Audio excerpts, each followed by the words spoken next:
Hey, hey, hey, and welcome back to the Awakening Spaces podcast. Today, I sat down with Dylan Hutcheson. He is a healthy home builder out of Atlanta, Georgia, and his company is called Holistically Built. Dylan and I connected over Instagram, and he's in the Healthy Building Alliance, which is a group that I'm also in, a mastermind where healthy building professionals come together and share their different opinions and whatnot. And Dylan is just such an awesome guy. Not only has he gone through his experience navigating his own chronic health issues that eventually he learned had a mold component to them, but he was in construction before all of this happened. So he just has really, really good background and knowledge in not only the building piece, but the health piece. He also worked for a remediation company, specifically doing HVAC work with them too. We did a really good deep dive in this episode on building healthy homes, but specifically diving into the different components of the mechanical system and the importance of pre-planning and getting ahead of certain things on your projects so that you don't overspend and don't run into issues later in the construction process. If you are building a new home and you want to get ahead of all of these things, and then you're not going to want to miss this episode. It was really, really good. We're going to do a part 2 because I feel like we really talked a lot about the mechanical systems today, which Dylan is so equipped and wonderful at speaking on. But I had so many more questions I wanted to ask him just about other things that he does with his clients when he's building a home. He's just a wealth of knowledge and information. So without further ado,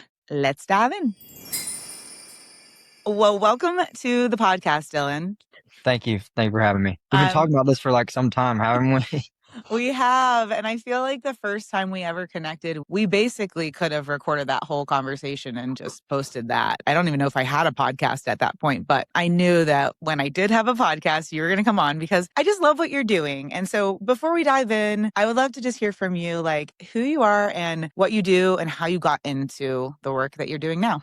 My name is Dylan Hutcheson. My company is Holistically Built. I'm a healthy home builder, general contractor here in the Atlanta area. And I got into construction kind of at an early age when I was 17 years old. And my first real experience, hands-on experience, was back in high school. So we used to have to do like this. I don't even know if they still do it, but we had to do a high school senior project. And the idea behind it is to have some project where you can see yourself making that kind of as a career. So they're trying to get you to think about what kind of career you want to have. And some people would just kind of brush it off. And I know some people would turn in a senior project and it's like, oh yeah, I drilled some ribs or something like that. But my dad was like, he had the idea. He's like, we need more space at our house. So he's like, why don't you just build like a 2-story garage? And so I did that for my high school senior project. And that was kind of really my first introduction into the industry. And then that kind of opened up the door to pursue it a little bit further. And so I went to Georgia Southern, got my degree in construction management, did a couple internships while I was in school, all of which was on the commercial side of things. And then before I even graduated college, one of the companies that I interned with offered me a job full time. So going into my senior year, that kind of took off a lot of stress in college, knowing that I already accepted a job. And so then once I started working with them full time, probably my most notable project with them was a $500 million mixed use development where it was 26-story office tower, 26-story residential tower, and a 16-story boutique hotel. And my role in that project was really more managing the concrete structure of the office tower. And it was a very fast-paced environment. We'd have 500, 600, 700 people on the site every single day. My crews would mostly be 100 to 150. So very large scale and forced me to learn very quickly because of how fast the pace was. And it was really very much like drinking from a fire hydrant. So it was really sink or swim, and I wasn't going to sink either. So that really accelerated my career and exposed me to a lot of different things just because of how large scale the project was. And then back in sometime in 2020, 2021, I started getting sick from some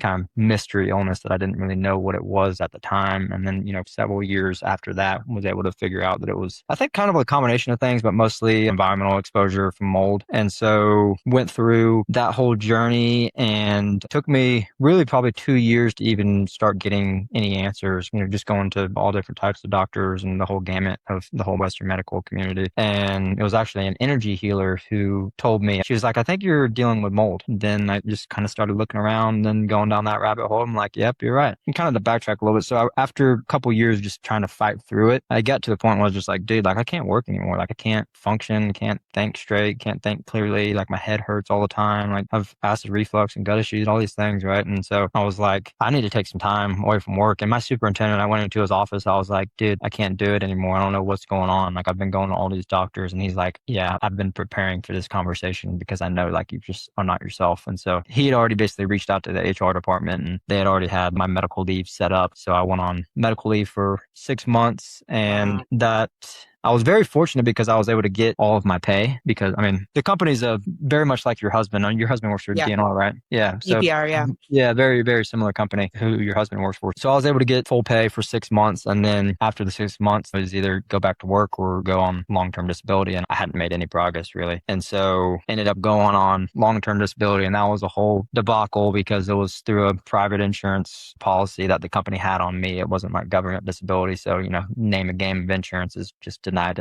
So ended up having to sue them, won that, and was able to still have that income from that. I think I had like 2/3 of whenever I was working with BMG. And so just went through a whole journey with that. It wasn't fun, but going through all that really just changed, my perspective on health and my outlook on everything and how I live my life. I mean, I was never like a slob or anything, but if I wanted to have Chick-fil-A or something or, Zaxby's or something, then I wouldn't think twice of it. Eating a candy bar or something, I wouldn't think about all the ingredients that are in it and what type of water I'm drinking, all these plastic water bottles or the type of shampoo I'm using, like all these things. I go down all these different rabbit holes because for the longest time, I didn't know that it was mold or some type of thing. So, just like everybody else, you start trying to check off all these boxes and whatnot. So that really just shifted my perspective on health and just started becoming very passionate about health. In the whole journey through all that, once I found out from the energy healer that there was a mold component to it, had a bunch of remediation done, a bunch of the HVAC systems replaced, and after that, the owner of the company, he was like 80 years old and he was looking to retire and have somebody take over that company. And so he just took a liking to me and was like, I still wasn't working at this time. So I was like, do I want to go back into what I was doing or maybe do something else? And so he presented me with this opportunity to take over the company. And so I was like, yeah, I felt in alignment with that because it was like I could help people facing similar stuff. And so went into that and did that for a couple of years. Did a lot of remediation type of work, not me like personally, but like we had guys that would do that. And then also they were licensed HVAC contractor as well. So that was really the bulk of what we would do is a lot of HVAC work as it relates to indoor air quality. And so that's how I got a lot of my knowledge from that I have today with HVAC. And so after a couple of years a year and a half of doing that, I just got out of alignment with that and started to go back to the drawing board of what I wanted to do. And becoming a healthy home builder was a natural evolution of all my experiences between my construction background and my passion for health and then the environmental experience and all that stuff. So it's kind of like all the worlds collided and brought me to what I'm doing now. It's such a beautiful background of skills to bring together to do what you do, because I feel like every single episode we talk about the importance of mechanical systems. And I feel like a lot of it ends up coming down to mechanical systems, like building envelope, mechanical systems. And you having all these experiences and like this knowledge of mechanicals as a builder, I think sets you apart in so many ways and makes you like perfectly put to do this work. So yeah, I tell people that all the time, same exact thing. It's like top two things are really your building enclosure and then your mechanical system. And then everything else is really just kind of secondary to what your goals are and what your budget is really. So, you can have MC cable throughout all your walls. You can have whole house water filter, whatever it is, right? But if your walls are rotting from the inside, then what good does all that stuff do? Exactly. One thing I talk about a lot is commercial construction versus residential construction, because I come from the commercial world as well. And in the commercial world, yes, you're drinking from a fire hose, things are moving much quicker, but there's so much more organization, there's so much planning, there's so much more structure. And then you get into residential and it's like, oh no, builder just has everything in his mind. So that's where it lives. What do you do different in residential construction that you think your commercial background has actually given you? Yeah, I think the biggest thing more than anything is, I was able to learn early on in commercial to always be looking ahead. And some of it was just the scale of the projects. Some of those projects would be 4 or 5 years. So you're forced to be looking 6 months ahead. Whereas in residential, you can almost build a house in 6 months. Yeah. So different scale, but it still taught me the importance of looking ahead because you don't want to get behind the 8 ball and then have something built and then try and retrofit some aspect, because then you just don't end up with the same results or ends up being more cost involved because you got to go back and rework things. And so Mhm. the biggest thing that I took from the commercial side is being able to look ahead and also to learn how to think critically as well, because we would always have fires that would have to be put out. And some of that's just the nature of construction. You're going to have hiccups with any project. It's very hard to build something on paper or behind a computer. So some of it's to be expected, but with such a large scale, I mean, some of these mistakes would be millions of dollars. And so large problems require large solutions a lot of times. And so really would require a lot of brain power and thinking critically in terms of how to work through certain problems. And then when you ever switch over to residential, you carry that same mindset. It's just on a little bit smaller of a scale.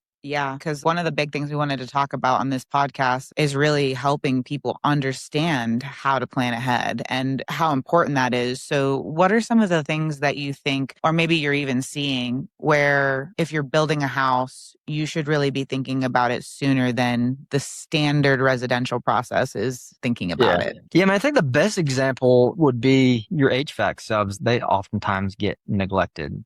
So a Mhm. lot of times you'll have a builder who will frame the entire house and then they start having conversations with their HVAC crews, or they just show up on site after it's already been framed. And then they're like, okay, well, how do I get this 14-inch duct through this 8-inch hole? So you end up with Yep. stuff like that. Those are things where if you just take some time up front in the design, and there's different ways you can do it. I mean, you can do like a collision plan. So you take your mechanical design, your duct layout, and then overlay that with your floor plan. And then you can kind of see if there's any conflicts and say, okay, well, we want to get this duct from this area to this area, but this is going to be in the way because of the framing. So now we need to rethink the mechanical design to get it from point A to point B. So there's different ways to do it. But the biggest thing is just trying to get ahead of it in the design phase, because, like we said a minute ago, you're going to run into things, but it's all about trying to minimize those things up front and try and anticipate as much of these things as possible to eliminate as much of these headaches in the field. Not only because you don't want to deal with more headaches than you have to, but also from a cost perspective. Nobody likes to go back and rework things and do things twice or make things harder than they have to be than if they were to just be thought out a little bit better up front.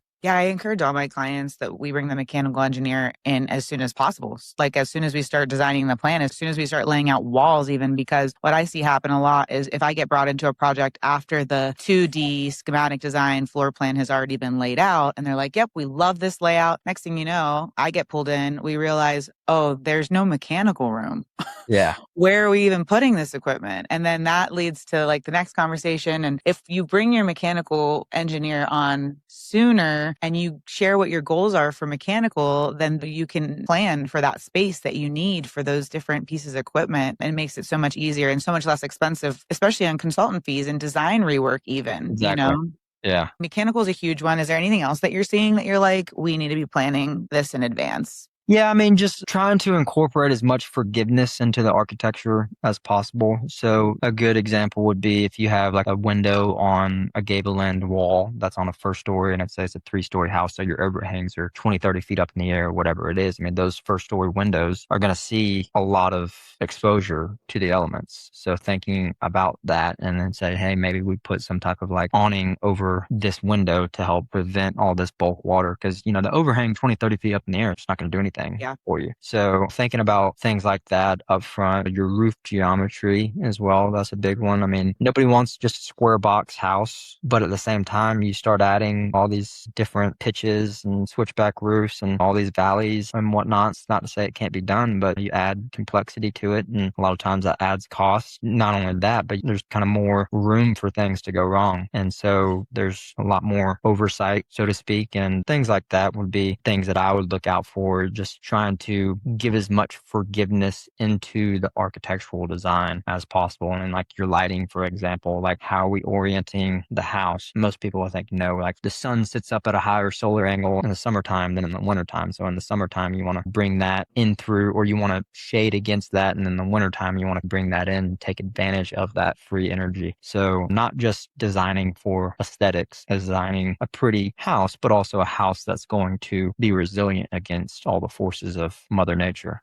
Yeah. And that's a big opportunity that's lost when someone buys a stock plan and just pops it on their site without thinking about any of that, because you might be missing opportunities where you could protect your house thermally from the sun, depending on what climate, where the sun is, or bringing more sun in during the winter for additional heating, like passive heating, something to consider if you're someone looking online just to buy a stock plan, to really think about that. And maybe you can buy a stock plan as a basis or use it as an idea and then work with your architect to maneuver it and manipulate it for your site. But that's a huge one. Oh, yeah, definitely. Yeah, and I say the same thing. It's like those stock plans. I mean, not saying you can't build off of them, but really, I think they're more for people to draw inspiration from, because most people that have the idea of building, they don't really know where to start. So if you can kind of get some inspiration and then hand that over to an architect and be like, hey, this is the overall design of what I'm going for, then I think that's a good starting place for a lot of people. Because a lot of those houses, I mean, they've been built 500, 600, 700 times from people all across the country. And some of them allow you to make tweaks to them, and some of them you can't. So you've worked in remediation, so you've seen a lot of what's gone wrong, especially on the mechanical side of things. I'd love to know, like, where are you seeing mechanicals fail in a traditional built home that wasn't not a holistically built home, but a traditional built home? And then, like, what are you doing differently on your builds? I'd say the biggest thing that I would see is contractor sizing based on general rule of thumbs. So you say, oh, this is 500, 600 square foot per ton. So you've got 1,000 square foot house and it's going to be X tons or whatever it is, without actually truly doing a load calculation. Because if you're just sizing based off of rule of thumb, then you're guessing at best. Some climates are going to be a little bit more forgiving than others, than if it's not sized just right. So if you got a very dry climate and you don't deal with a whole lot of humidity, then you may be a little bit more forgiving than a climate like mine where it's very hot and humid. Because if it's not sized right, I mean, if anything, in my climate, you want to be undersized than oversized, because if you're undersized, then you're going to get a lot longer run times. And so that'll give you at least the potential to remove more moisture. But if you're oversized, then you're not getting long enough run times to actually pass enough air across that evaporator coil to remove moisture. So I'd say that's one of the biggest things, is things not being sized properly. And then a lot of times you'll have HVAC contractors, and I'd see this on whenever I was with an HVAC company, or you'd have homeowners that would have, say, a 3-ton system and they need to replace their system, and then have some salesman come out and sell them on a 5-ton system because they're operating off of commission. So they're like, oh, okay, well, I'll sell you a 5-ton system and I'll make more commission on this. They may not mean anything bad, they just don't understand what effect that's going to have. And so that's a big one. The actual components of the HVAC system, I see a lot of ductboard all the time. I mean, I'd run into that all the time, where you'd have ductboard plenums, and I'd see so many people get sick just from ductboard plenums and whatnot. I mean, you know who Dr. Dennis is? Donald Dennis in Atlanta? No. You know the microbalance health products, EC3? Yeah. He's the inventor of that. Oh, okay. So he's a ENT doctor here in Atlanta. Okay. And he won't even see anybody if they have ductboard in their house. Another one is just the ductboard plenums, having leaky ductwork. Say have a HVAC system in a crawl space, and then you can basically poke your finger through all around the filter and it's just drawing in air in a moldy crawl space. So I've seen it all when it comes to what not to do with HVAC. And that's one thing that you learn a lot when you're tearing houses apart and replacing things. You get to see where things went wrong. And that is a great learning opportunity. Yeah. For those who are listening who don't know what ductboard is, can you explain it? And let's say that somebody does have ductboard in their house. What should they do? Is there any solutions around it that you know of for someone who has it as an existing solution? And then, like, what would you do instead?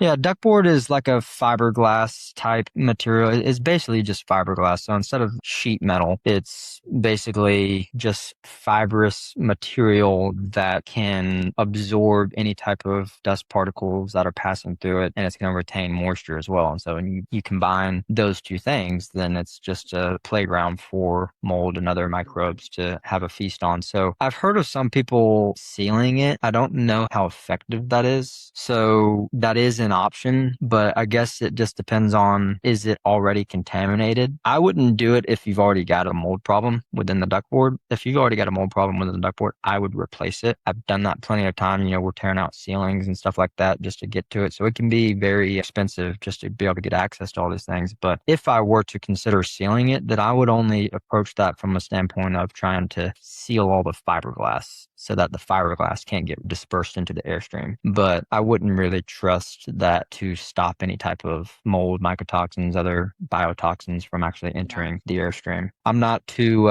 familiar with those types of products because I'd always, most of the time, just recommend replacing it. Yeah. Are you doing design build? Are you working with architects and building, or how are No, you? working with an architect. Yeah. Okay. Are you influencing the design in that way though hmm when you're working with the architect? Yeah. Yeah. So we're bringing a third party mechanical engineer during the design of the Yeah. entire house, like you said earlier. That's so great that not a lot of builders are going to recommend bringing in, well, maybe they would, like some sort of HVAC designer, but usually they just go with the installer. The contractor will say, yep, we got a good mechanical installer, and that's the engineer on the project. So Yeah. just keep that in mind, everyone. You want to bring some third party on to actually do the design. And so then you're working with them. And what would you do? Like, what are some of the things that you are telling or working or collaborating with the mechanical designer on to create a healthier mechanical system? When you do like your calculations, talk about how like a lot of contractors, they'll size based on rule of thumb. So when you do your calculations, you also have to consider like what's your wall assembly, what's the R value of your wall assembly, what's your window and door package, like what climate are you building in. All these different details are going to affect your calculations. And so I rely more on them for the manual S calculations, which is like selecting the actual equipment, just because it's very hard to stay on top of like all the different types of equipment that you can do because these systems are just getting so efficient and so sophisticated nowadays. And so generally speaking, the more efficient your system is going to be, the less capacity it's going to have to remove moisture because there's a direct relationship between the two. So as your sensible capacity goes up, your latent capacity is going to go down. So sensible is temperature. So most HVAC manufacturers, they're always talking in terms of sensible capacity because that's where you get your energy efficiency from.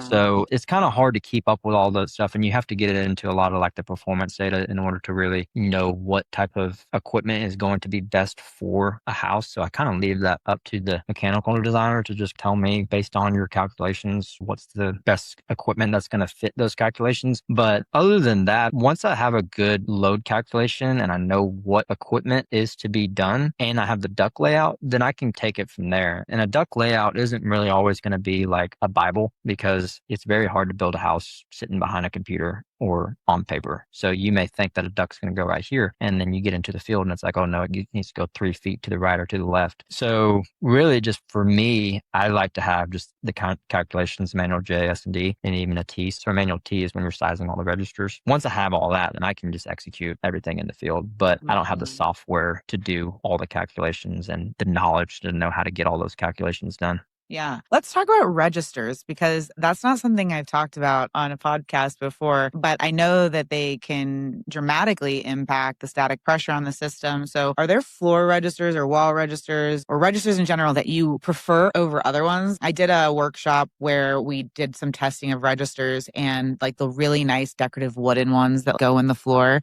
Yeah. Those ones like really constrict the airflow, at least the ones we were testing. So I'm wondering what you're seeing out in the field and what you're using and what you're thinking about when it comes to like the registers, even maybe the placement of the registers. Yeah. I mean, the placement's huge, but really like the type of register is huge as well, because when you get into very higher end homes, then they want your floor registers, for example, they want those to blend in with the floor. Or if you have, ceiling registers, then they don't want just some white register on the grill. They want a linear slot diffuser or something like that. But a lot of times those don't have like the fins and the curve that those traditional registers that you're probably familiar with don't have. So they can't throw the air across the room very well. Outside of that, I really leave it to the mechanical designer to tell me like what size register needs to be done. He knows more of that because he can see and design, the specific amount of airflow that's going into each duct run, into each room. So you would size that register based off of each run, basically. Yeah. It's really going to depend on the house, like where you place the register. I think like I want to avoid them in the floor because things can fall down them and they get dusty and dirtier more easily. But just depending on where your mechanical system is at and how the ducts are run, like sometimes it's not easy to just come up in the wall. Yeah. What are your thoughts on all that? It depends on your foundation and where you're locating your mechanical. So like if you're on a slab, then obviously you wouldn't have any floor registers. Yeah. Well, Well, Theoretically, you wouldn't. I've yeah, I seen mean, it. some of them actually do. I don't know why people do that. Causes a I big think that's mess. more, I've never seen that in Georgia and in the South. I've heard of I've that. Like Brian's talked to me about that. He said it's pretty common out in Arizona, California, and West Coast. I personally haven't yeah. seen that in Georgia. But yeah, I mean, it kind of depends on where you're placing your mechanical system. And, if you're going to have your mechanicals up in the attic, then you're going to have either some wall stacks coming through the wall or you're going to have them all in the ceiling. So yeah, that's getting into a lot of the mechanical design that I lean on for the mechanical Yeah. engineer to tell me. Yeah. Okay. So that's good though. I always say manual J, S, and D. Get your manual T too. Don't forget that one. Mhm. And just have a plan. Have a plan before you go into it and try to minimize as much of that conflict as you can. Let's talk about, again, this is a mechanical designer thing too, I think, but like just the placement of your mechanical system. Like Oh, yeah. where do you place them in your area? In a hot attic. Yeah. That's where they are placing them. But like Yeah. for you, the attic needs to be conditioned. But I was just having this conversation the other day with Rachel, actually, and we were talking about mechanical systems in an attic in general because they're just harder to access. You want to think about that as a homeowner. Is it going to be easy for you to monitor? So, like, what's your whole take on placing and what do you share with clients when you're having that discussion? Rachel, she reached out to me the other week too about her HVAC, like her coil froze over or something and Mm-hmm. flooded her house or something. Now she's like, Yeah. I will never put it up in an attic again. And so I think she's kind of traumatized. But I personally think that if you put it up in an attic, as long as it's a conditioned attic, then that gives you the most accessibility just because you have access to, all your duct works. If you ever had to replace your duct work, if you're designing a house properly, then you shouldn't really ever have to replace your duct work. And you're doing the duct cleaning every 4 or 5 years or whatever, just to remove the household dust that's accumulated within it, then you really shouldn't have to replace the ductwork. But say you had flex because of the budget option and you wanted to upgrade to metal ductwork for some reason, down the line, then it gives you the opportunity to do so in an attic because everything's accessible. But I think it really comes down to design of the house. When you start getting into mechanical closets, I'm not a fan of mechanical closets because they're Really? so, yeah, I mean, they're tight. Well, if you It don't depends design it on, tight, it all depends on the design. Some people, they don't want that closet to eat up their square footage, yeah, most people and don't want that.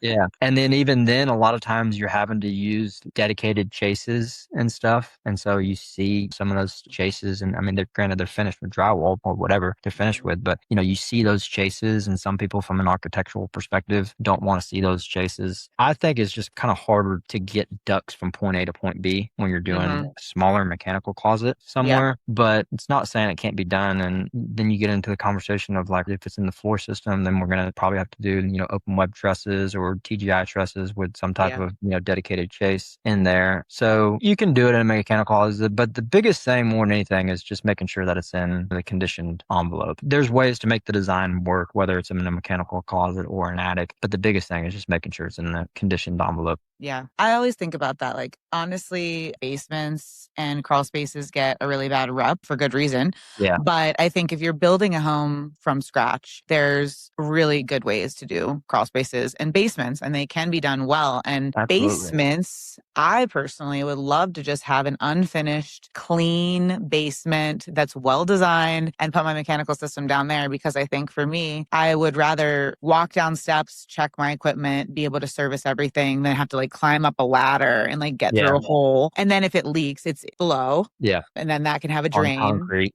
Yeah. So like that seems my like preferred approach. But yeah, in the mold world and in the mold space, people are just afraid of basements in general and crawl Oh, spaces in terrified. general. Yeah. But I think they can be done really, really well. Just you have to detail it, design it, and waterproof it well and condition the space Yeah, and keep it, exactly.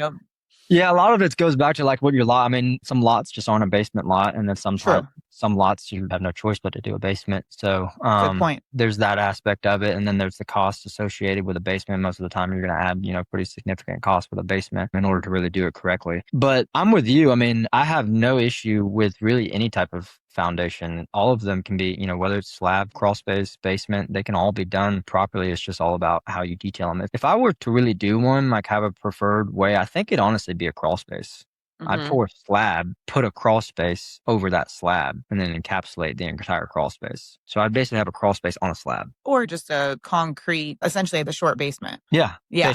Basically. Yeah. That's what I would like to do too. We have here, they do rat slabs a lot here. Hmm. Do you guys know what that is? Yeah. Do Yeah. you have that? I don't know. Like most of our crawl spaces here, I feel like at least the newer builds are more of like a conditioned rat slab situation. It's so wild. We were just looking for houses recently. We were on a big hunt. Before I got pregnant, I was like, we're going to buy a house and we're going to renovate it. It's the whole project. And then as soon as I got pregnant, I was like, oh, hell no.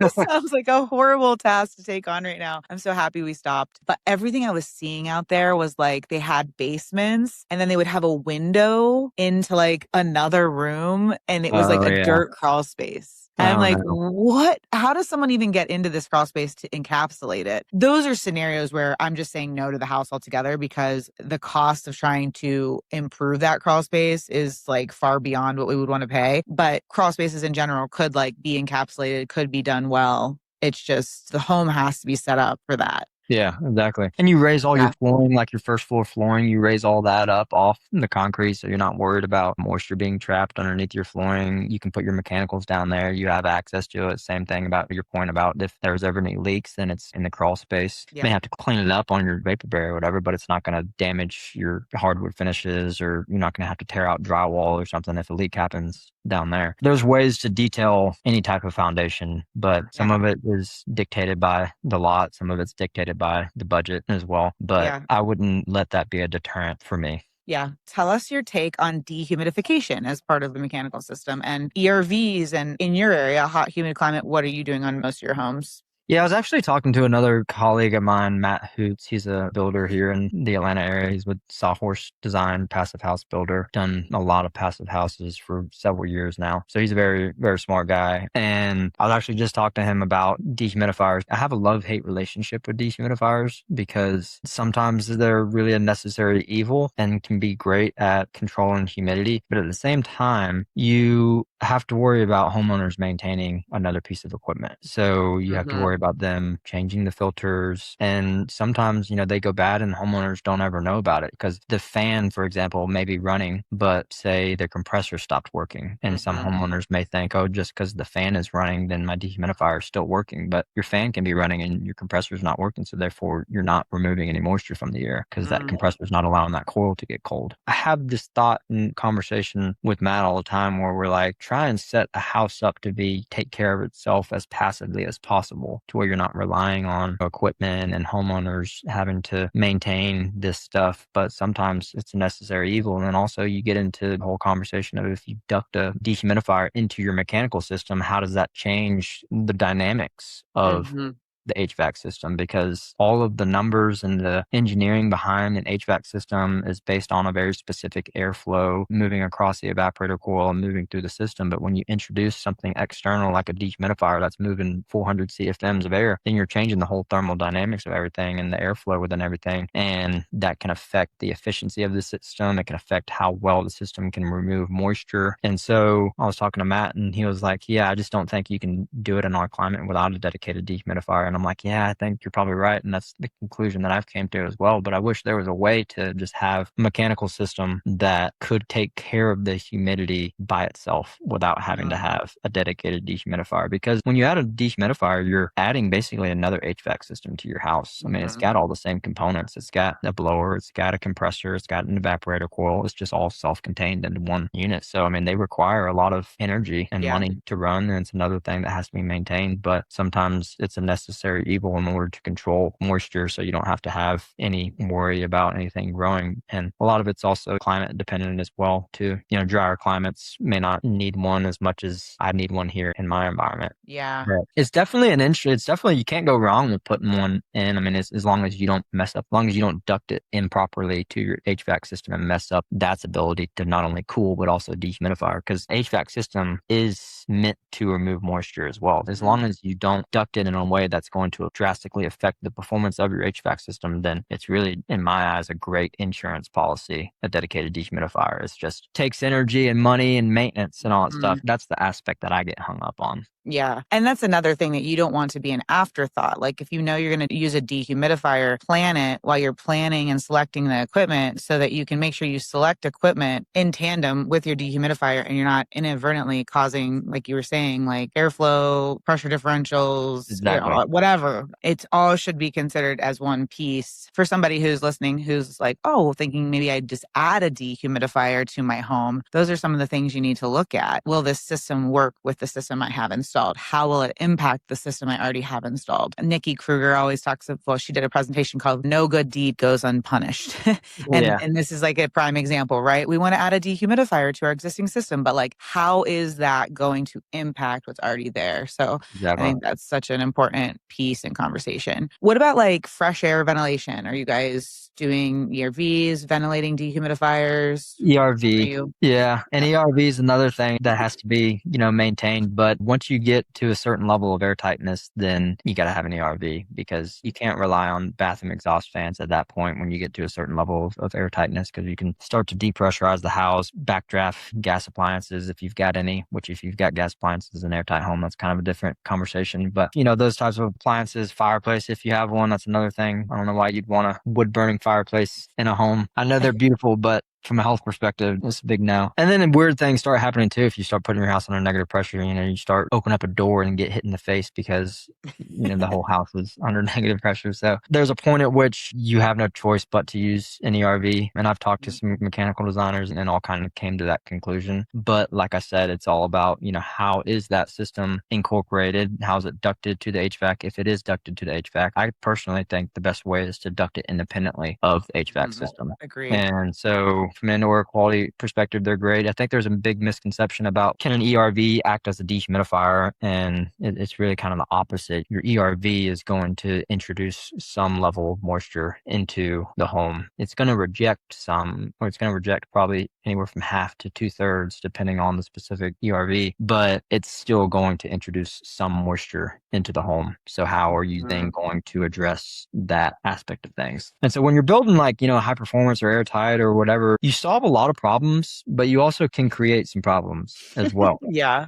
And I'd see that all the time when I was on the environmental side of things. I would see people spray foam insulate the entire house from walls, roof decking, and everything. And they would do that because, these codes are ever evolving and requiring us to have more airtight envelopes, but they don't then understand like, okay, now we have basically a hermetically sealed space and we have people that still occupy the space. They take showers, they cook. We naturally perspire and put off that into the air. So, there's going to be moisture that can accumulate. And if you don't have a means to control that moisture, then you're going to have some bad things start to happen and start to grow in that environment. So it's really about looking at things as an interconnected environment. So not just looking at, oh, we're going to have an airtight home, but how does that affect our ventilation? How does that affect how we're controlling moisture inside the home? Because if you have an airtight home, then you no longer have fresh air that's coming in. Yeah. And you have to have, something like an ERV or ventilating dehumidifier. But ventilating dehumidifiers operate off of relative humidity. It may be 30 degrees outside and 50% relative humidity, which really isn't a lot of moisture in the air. Those conditions, that's a lot different than if you were to be at 90 degrees and 50% relative humidity. The dehumidifier doesn't know the difference. It just knows, hey, I'm at 50% relative humidity. I need to be running. So in the wintertime, it may be running when it really doesn't need to be running. And then vice versa in the summertime, when it's 95 degrees outside and it's 40% relative humidity, it may not be running because the dehumidifier is set to 50%, but there's a lot of moisture in the air at 90 degrees and 40% relative humidity.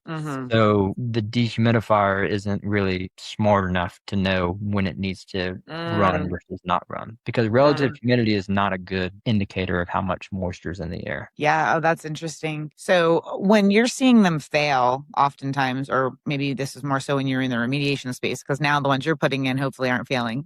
At least you're not, hopefully you're not getting callbacks. But the ones that you were seeing fail, were they like even the better name brand ones, like bigger brand ones that you see, or are those more of like the just kind of generic, someone just threw a dehumidifier? Sometimes like crawl space encapsulation, people just like throw a cheap Yeah. dehumidifier in. And I see those ones fail a lot, but I'm curious if you've seen some of even the bigger ones fail in your Oh yeah, climate. I've definitely seen Santa Fe's net paper layers and others, Honeywell ones. I mean, Honeywell is basically like private label through Santa Fe. But yeah, I've definitely seen the big box ones fail. And, it's mechanical equipment too. Yeah. So a lot of that is just the nature of moving parts and pieces Yeah. sometimes. People like Santa Fe and Aprilaire, which they're now the same company or they're owned by the same company, they have 6-year warranties. So if you are within that warranty, most of the time they'll replace it. But I would mostly see them failing due to them being neglected. So Yeah. they wouldn't be maintained. And so that's why, I'm always hung up on things like dehumidifiers and ERVs because it's another thing that the homeowner has to maintain. And I've seen people just not maintain them all the time. And some of that's like an educational thing. If you Yeah. install an ERV, it's important to educate the homeowner of the importance of maintaining the equipment, show them how to maintain the equipment, not just installing it and walking away type of deal. So most of what I would see of them failing would be people neglecting them, not replacing the filter, then the coil freezes over because it doesn't have enough airflow and floods, all those things. And that's the issue with putting it down in a crawl space that you never want to go down, that is 3 feet high, that you have no lights in, that it makes it really hard to get there. What's a good way to monitor? Like, is there a non-wireless, non-Bluetooth monitor or sensor that can allow us to know if the dehumidifier is still working? Yeah. While it's down there? Did you come up with any solutions for that? No, I haven't. I really would like to test that YoLink one because my family's got a farm down in South Georgia and it's on a crawl space. I've got that in there just because we don't live there full time. So I like to be able to have that connected to Wi-Fi so that if I'm up here in Atlanta, then like there's applications for them. It'd be different like if I was living there full time. Yeah. But for me, I like that application because right now, if the crawl space floods, it'd probably take an hour, maybe 2 hours for the sensor to register it. But I would know, hey, the humidity is elevated for some reason. And I would call my cousin who lives down the road and be like, hey, can you go check on this crawl space? And he'd be like, oh yeah, it's flooded. And he'd be like, oh, okay, I need to drive down there, take care of this. Whereas if I don't go down there for a month or whatever, then it's a big issue. So no, I haven't found a device that is non-Wi-Fi, but I do wish that there was some, and maybe there is, but not to the best of my knowledge, I haven't found anything that will allow that to be monitored. We'll have to do some testing together because I found a few things online, but maintenance is key. Another thing to maintain, definitely. And just all going back to like that whole main premise, what we were talking about is like plan for these things, know what kind of equipment you're going to have. Where are you going to put this? Do you want to actually be down there? Do you want to maintain it? Because the truth is you can build the healthiest, holistically built house. Yeah. But if you're not maintaining it, it's not going to maintain itself, which is why I love your point of like, how can we help this house maintain itself? How can we make decisions that's going to be less maintenance? That's always what I'm trying to do is like figure out what's the least maintenance option we can do, because there's going to be hundreds of thousands of things, little tiny things that you're going to have to maintain. So how can we make it low maintenance? Mm-hmm. Yeah. Yeah. There's going to be things that you have to maintain. It's not like you can cut out maintenance regardless. It's within things. You got siding on your house going to need to be repainted every 15 years or whatever it is. So, I mean, there's going to be some things that inevitably have to be maintained, but it's all about knowing what needs to be maintained and then making it to the point where the homeowner is actually going to do that maintenance. But if you bombard them with like, oh, you got to replace 8 filters every 3 months. All right, nobody's doing that. If they are, then they're going to hire somebody to do that. Yeah. There's companies, you have a HVAC contractor where you have a service contract that come out however many times a year to do that. But yeah, I want to pick your brain on filters actually, because there's a lot of different schools of thought on this. And I think a lot of people will be like, hey, I'm designing a new home and I want to get a whole home air filtration system. Okay. That's one thing you can do. There's also the school of thought of like, let's just design for like a MERV 16 and plan for that. What is your school of thought? What are you doing in your homes? And what do you usually suggest clients do in terms of air filtration?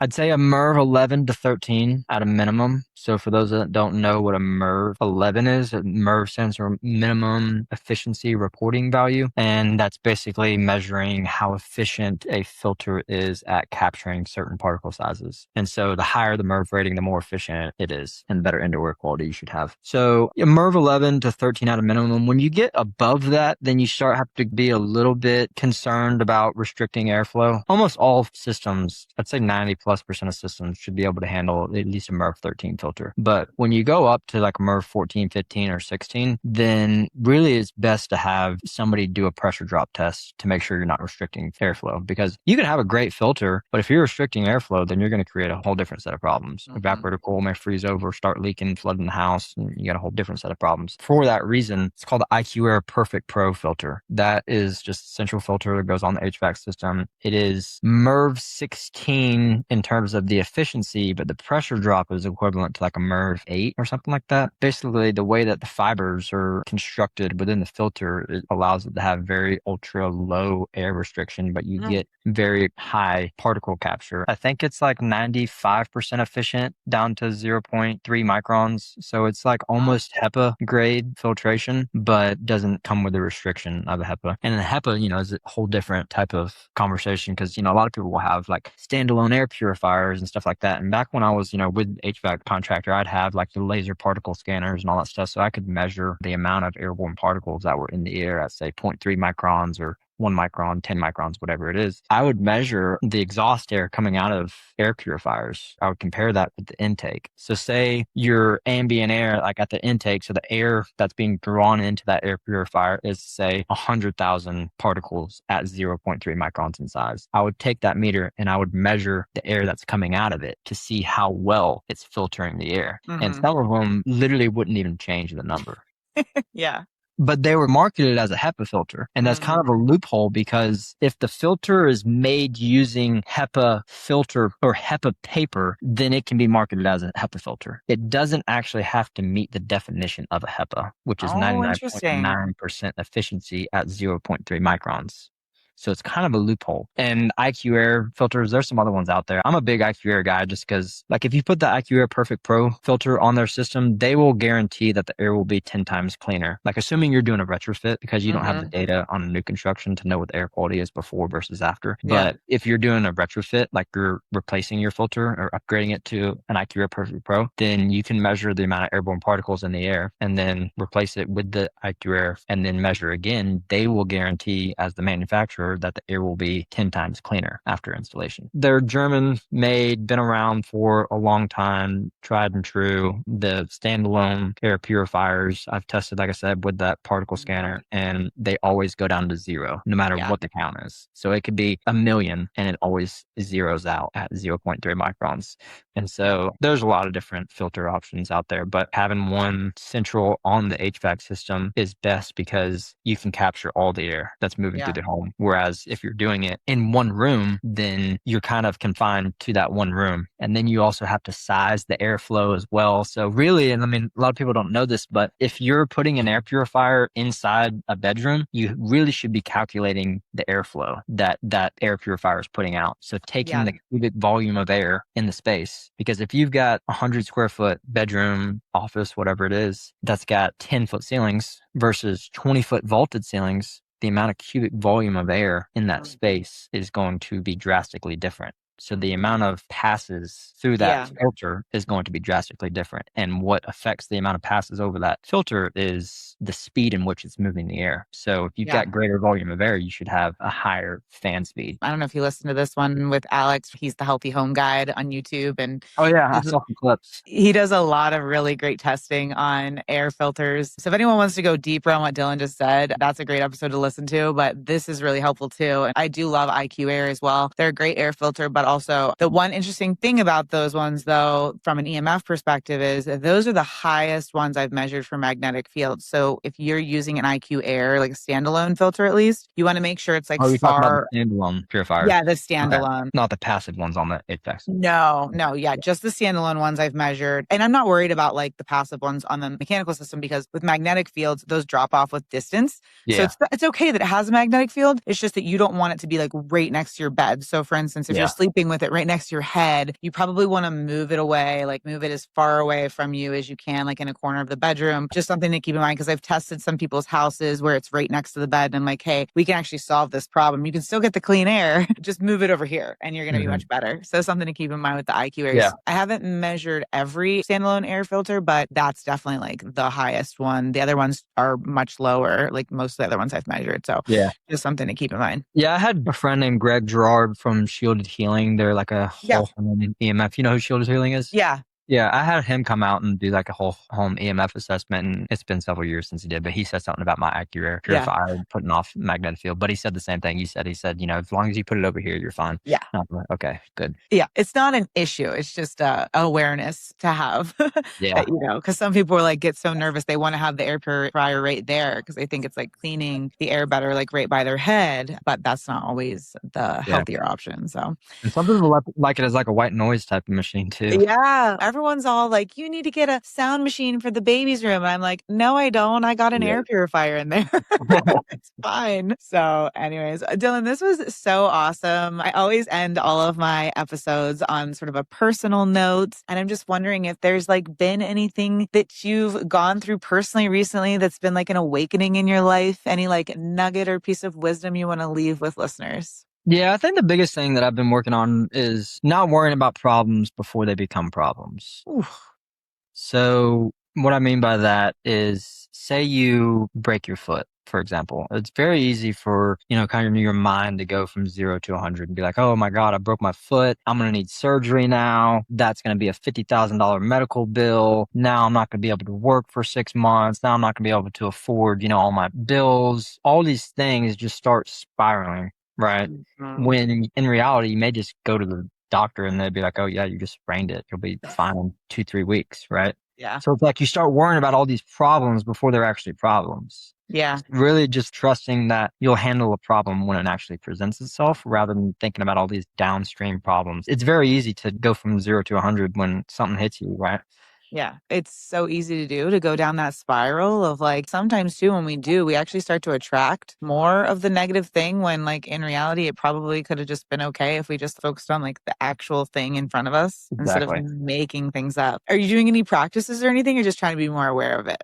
Yeah, just being more aware of it and just being mindful of if I catch myself in a loop, just be like, okay, no, like that's not even a problem right now. Like if that is a problem, then I'll trust myself to handle that when it presents itself. But right now it's not presenting itself. Yeah, I love it. That's amazing. I have one more question for you. Are you still doing energy work? I used to do it like twice a month, but that's a lot of like work getting into. Sure. Yeah, I've cleansed a lot of those emotions. And now I'm just kind of at the point where it's like, I'll reach out to her when I need her, basically. Yeah. Because her picking out emotions and bringing stuff up, I mean, that's like it's a lot of stuff. It's a lot. It's a lot.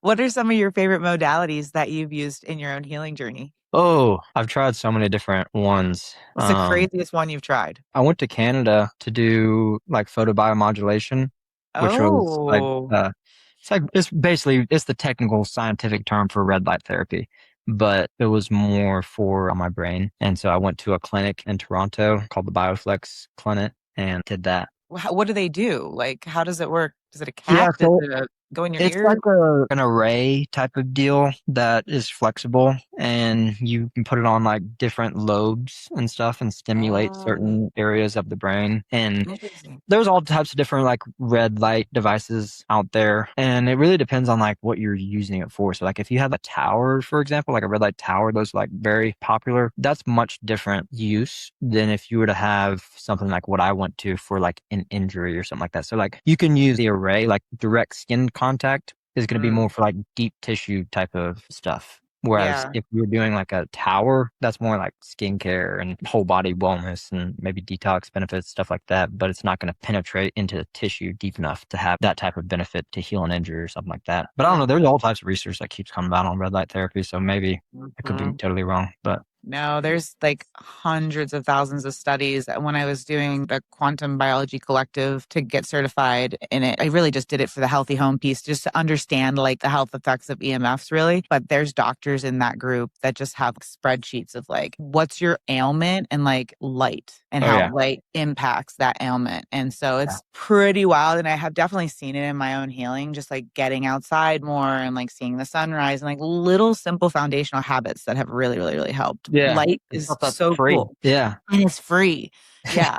It's really cool. It's definitely an area where I'm like trying to just continually learn more and explore more. And we need better solutions for our homes. I mean, Oh we yeah. really do. Like, we need better, more affordable solutions for our home that look good, that are architecturally delightful, not just like Mhm. the regular retrofit Yeah. cans that we keep seeing everywhere that are fine. So anyway, that's a whole nother rabbit hole we could go Yeah. down the road later. But I'd say the biggest one that I still continually use all the time is just infrared sauna. Several times a week. I mean, I still do that all the time. It's just the whole reason a healthy home is so important is because we're inevitably going to be exposed to things, Yeah. whether that's things that are in our food or water, go out into the environment. Our office is right underneath the cell tower or whatever it is, you're going to be exposed to things. And it's not about trying to put yourself into a bubble, but, having a safe healing environment that, you can come home to and allow your body to repair itself whenever you're sleeping. And that's kind of the same outlook that I have on the sauna too. Is like, I don't know what I'd be exposed to on a daily basis, but I just do it because one, it feels good. I mean, I get rejuvenated by it. And there's been all types of studies in terms of the health effects of it. Most of the studies come out of Finland where they're using like a dry sauna and not an infrared sauna, but their studies have shown 50% decrease in like all cause mortality when you're doing sauna like X amount times a week. So it's just a good, not only from a detox perspective, but also just from an overall health and health and wellness and longevity perspective. So Absolutely. that's a modality that I always use. I miss my sauna. Being pregnant, I can't go in it. But I mean, then again, I could just go outside. It's like 100 degrees and I Oh trip yeah. Roast. Yeah. So in the summertime, I'm happy I'm at least pregnant in the summertime where I probably wouldn't use the sauna as much, but I love it in the winter. Oh my gosh, it's so Oh good. yeah. Do you have I one or do actually you go have a use them? Therasage. It's Oh, not that's the what I have. sexiest one. Yeah. Is the fabric one? Yeah. Is your head sticking out whenever you Yeah. sit in it? Okay. Yeah, which actually the energy healer, she's the one that actually told me about that. She's the one that recommended that because I was going to get a barrel sauna and she was like, don't get that. She's like, get this Therasage one. And I was like, that thing is so ugly. Like, I'm not getting that. But I got it. And I mean, I love it. And It's affordable too. yeah, and it's affordable. And people talk about, or like the owner has talked about why you would want your head out of the sauna because you don't want to heat up your brain, basically, is what he was saying. And if you've got any type of like metal, mercury, or amalgam fillings in your mouth, that can release stuff and stuff like that. So there is benefit to having your head out of the sauna. I must have missed the memo on that because I always unzip mine and go in and just clap. Sometimes my husband will be like, hello, are you in there? You can That's get a funny. sauna cap. I've seen people that go into like the dry saunas, they have like the sauna cap on. Oh, yeah. Yeah. Yeah. Yeah, you don't want to So heat up funny. your brain. Good I'll to send you one. know. Really I'll send good you to know. one. See, we're all learning a lot. Yeah, one day I'd like to get like a nicer one that just like is more built in and fits the house. But right now, this one's been perfect because you can like pop it around room to room, travel with it. One last thing. Have you built your own home? Is there a plan to build your own home? There's a plan. I have not, but Okay. there's a plan. I want to build a fast wall home, Same. but I haven't built with fast wall, so I need to get more familiar with it. Yeah. But yeah, Okay. there is a plan too, for sure. When you get into that, I'm like, okay, or even before that, I just want to like do a whole episode where I'm like, okay, you're building a home, like take us through exactly what you do. Yeah. That's what I want to know. We'll do that. That'll be our part 2, everybody. But until then, Dylan, where can people find you, reach out with you, work with you? Tell us all the things. My website, holisticallybuilt.com. I'm on Instagram, Holistically Built. Other than that, I mean, my email's on my website and all that stuff. So that's really the best way to contact me. Awesome. Well, thank you so much for joining. Thank you, Ashley. Thanks so much for tuning in to the Awakening Spaces podcast. If you're ready to take what you've learned and start applying it to your own home, then there's a few ways that we can support you. On our website, you can find a collection of free and paid guides and courses that will walk you through everything from designing a healthy home to choosing safe materials and reducing mold, chemical, and EMF exposure. And if you're looking for more personalized guidance, then we also offer one-on-one consulting and design support, where we act as your owner's representative to help you plan, manage, and execute your new build or renovation project with confidence. You can explore all of these offerings on our website at awakeningspaces.com. And if this podcast has helped you in any way, we would be so incredibly grateful if you would like, subscribe, and share this podcast so that it can reach more people. Until next time, thank you so much for listening and being here and stepping into what it means to be an awakened homeowner.